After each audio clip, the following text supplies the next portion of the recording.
चलिए आगे बढ़ते हैं, देखते हैं सेकेंड लर्निंग आउटकम क्या है। Second learning outcome is eigen values and stability of a transfer function. We have to explain this one, right?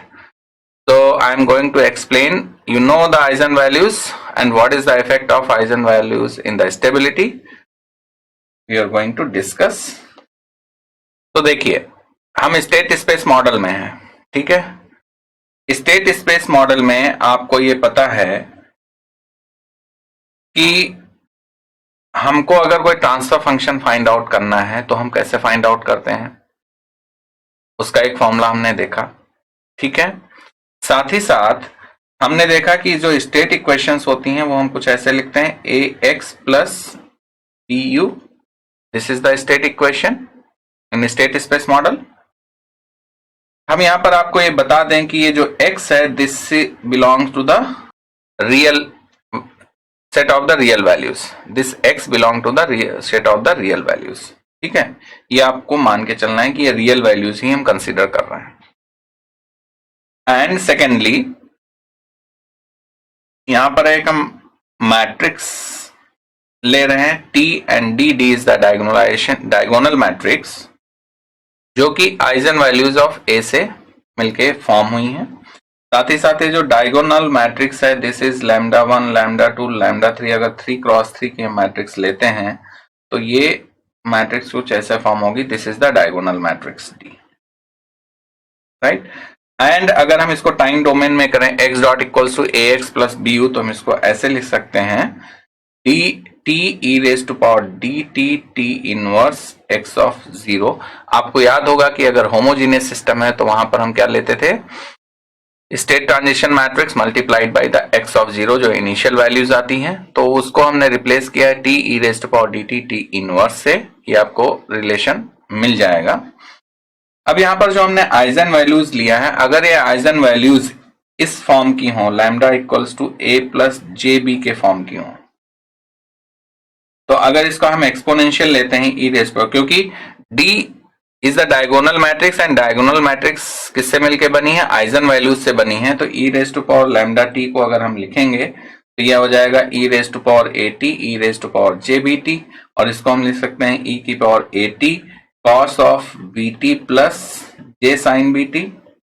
अगर यहाँ पर E lambda equals to A minus J B है तो हम उसको माइनस ले सकते हैं, तो यहाँ पर ये माइनस आ जाएगा, ठीक है। तो यहाँ पर प्लस माइनस आ सकते हैं, ठीक है। और जब ये प्लस माइनस आ जाएगा तो यहां पर भी प्लस माइनस आ सकता है, ठीक है। तो आपके ऊपर है अभी आप क्या कंसीडर कर रहे हैं। तो this is e raise to power lambda T.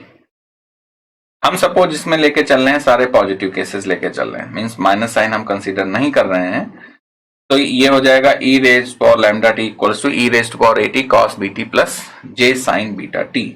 तो इस केस में आप देखो कि if a is greater than 0 तो e raised to power at क्या होगा, एक इंक्रीजिंग एक्सपोनेंशियल हो जाएगा a greater than 0 के केस में। if a greater than 0 तो उस केस में अगर e raised to power lambda t का प्लॉट आएगा तो lambda t का प्लॉट कैसा आएगा, a तो e raised to power at है और फिर उसके बाद cos b plus j sin b है, e raised to power j bt, इन दोनों का मल्टीप्लाइड सिग्नल आएगा।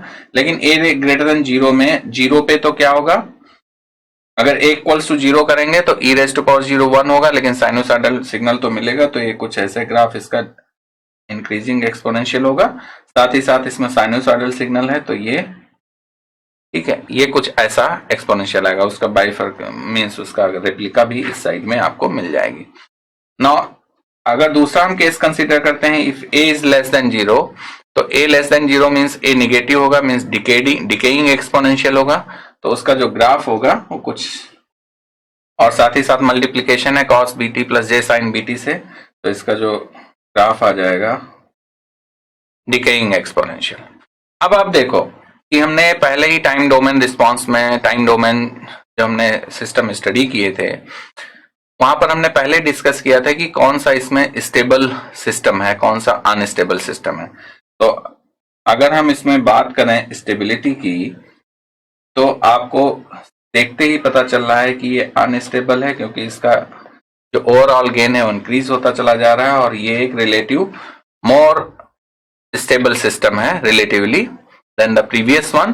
तो इसका चूंकि ग्राफ क्या है, डिक्रीज कर रहा है, कन्वर्जिंग नेचर का है, तो ये मोर स्टेबल सिस्टम होगा। तो आइजन वैल्यूज पे बेस्ड ही ये डायगोनल मैट्रिक्स में क्या है, lambda 1 lambda 2 lambda 3 are the eigen values.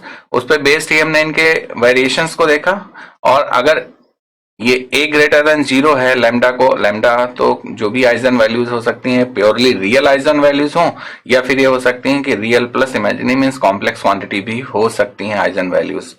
ठीक है, तो उसके बेसिस पे अगर हम प्लॉट करते हैं तो हमें पता चलता है कि अनस्टेबल है कि स्टेबल है। इससे साफ साफ पता चल रहा है here a is the real part. तो if this real part is negative then system is stable. तो इसका मतलब ये हो गया कि अगर हमारी आइजन वैल्यूज जो आ रही हैं, अगर वो नेगेटिव आइजन वैल्यूज हैं, नेगेटिव रियल क्वांटिटीज हैं, या फिर उसका रियल पार्ट नेगेटिव है, तो सिस्टम क्या होगा, स्टेबल होगा। इसको हम दूसरी तरीके से समझने की कोशिश करते हैं। सो सपोज जब आप स्टेट स्पेस एनालिसिस में ट्रांजिशन मैट्रिक्स में देखेंगे तो हमारा जो ट्रांसफर फंक्शन सॉल्व होके आता है वो क्या आता है, ये टी मैट्रिक्स से आप इसको कंफ्यूज मत करिएगा, इसको हम आउटपुट लिख सकते हैं या फिर टी ही रहने देते हैं ट्रांसफर फंक्शन। सो आता है C S I minus A inverse B plus D.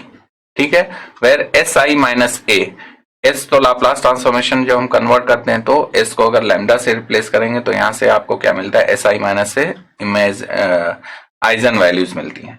ठीक है, तो ये जो ट्रांसफर फंक्शन होता है किस फॉर्म में हो सकता है, तो this transfer function can be of this form A naught S N plus A one होता है ना, numerator plus numerator and denominator इसी फॉर्म में होते हैं। ऑर्डर्स डिफरेंट हो सकते हैं न्यूमरेटर के एंड डिनोमिनेटर के।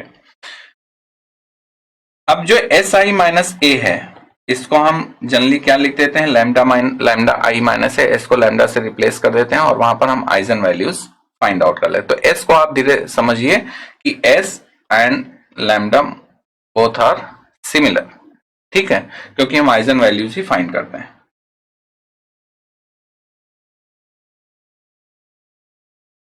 तो इसका हमें इनवर्स फाइंड करना है। तो सपोज एस आई माइनस ए हमारे पास जो मैट्रिक्स है वो ए बी सी डी है, तो इसका हमें इनवर्स फाइंड करना है।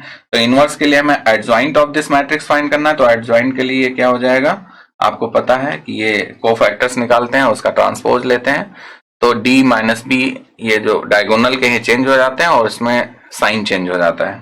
ठीक है, और यहां पर modulus of S I minus A आ जाता है। तो इसको हम modulus of S I minus A भी लिख सकते हैं, और इसको हम मॉडुलस ऑफ, आपके समझने के लिए थोड़ा सा कि आइजन वैल्यूज को हम एक्सप्लेन कर रहे हैं, तो यहां पर हम इसको लैम्डा आई माइनस ए भी लिख सकते हैं।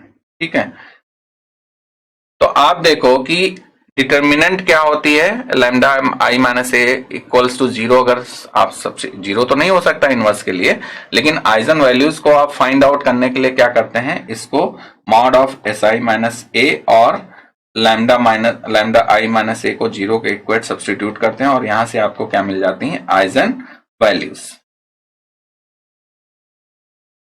अब आप इस ट्रांसफर फंक्शन में अगर जाएंगे, ये जो हमने नेट लिखा C S I minus A inverse B plus D, D तो एक मैट्रिक्स है, सी भी एक मैट्रिक्स है, बी भी एक मैट्रिक्स है, तो इसमें डिनोमिनेटर पार्ट तो आएगा नहीं, तो डिनोमिनेटर पार्ट कहां से आ रहा है, S I minus A inverse से, और कौन प्रोवाइड कर रहा है, लैम्डा आई माइनस ए, और इससे आपको क्या मिल रही है, आइजन वैल्यूज। तो यानी कि हम क्या कह सकते हैं, यहाँ पे एक बहुत ही इंपॉर्टेंट रिजल्ट यहां से आ रहा है कि आइजन वैल्यूज जो यहाँ पर डिनोमिनेटर होता है, मींस जो कैरेक्टरिस्टिक इक्वेशन होती है ट्रांसफर फंक्शन की, उसके रूट्स क्या होते हैं, आइजन वैल्यूज होते हैं। तो आइजन वैल्यूज ही उस कैरेक्टरिस्टिक इक्वेशन के रूट्स मींस इस ट्रांसफर फंक्शन के पोल्स। तो यहां पर हम एक बहुत बढ़िया कमेंट लिख सकते हैं, eigen values are poles of the system. तो जो सिस्टम के पोल्स हैं वही आइजन वैल्यूज होती हैं। अब आपको पता है कि आइजन वैल्यूज अगर पोल्स ऑफ द सिस्टम हैं, तो अगर हमारे पास एक एस प्लेन है जहां पर हम पोल 0 प्लॉट कर रहे हैं, तो इसमें अगर ये poles negative half of means left half of plane में लाई करते हैं, जो भी पोल्स हैं हमारे, ठीक है, चाहे वो एक्स नेगेटिव रियल एक्सिस पे हो चाहे कॉम्प्लेक्स हो, अगर लेफ्ट हाफ ऑफ प्लेन पे लाई करते हैं तो सिस्टम क्या होगा, स्टेबल होगा। अगर राइट हाफ ऑफ प्लेन पे लाई करते हैं तो सिस्टम क्या हो जाएगा, यहां पर लाई करते हैं तो अनस्टेबल होता है। तो आइजन वैल्यूज के को देखते ही आइजन वैल्यूज आप अगर किसी सिस्टम के पोल्स फाइंड आउट कर लेते हैं, उनको प्लॉट कर देते हैं, तो वो आइजन वैल्यूज हो जाती हैं और प्लॉट करने से आपको पता चलता है सिस्टम स्टेबल है कि नहीं है। If any one of the eigen value lie on the right half of S plane then you can say system is unstable, right. तो बच्चों यहां पर अभी हमने सेकेंड लर्निंग आउटकम कंप्लीट कर लिया। आई होप कि आपको अच्छे से समझ में आ गया होगा। तो आइए अब हम आपका नॉलेज चेक करते हैं।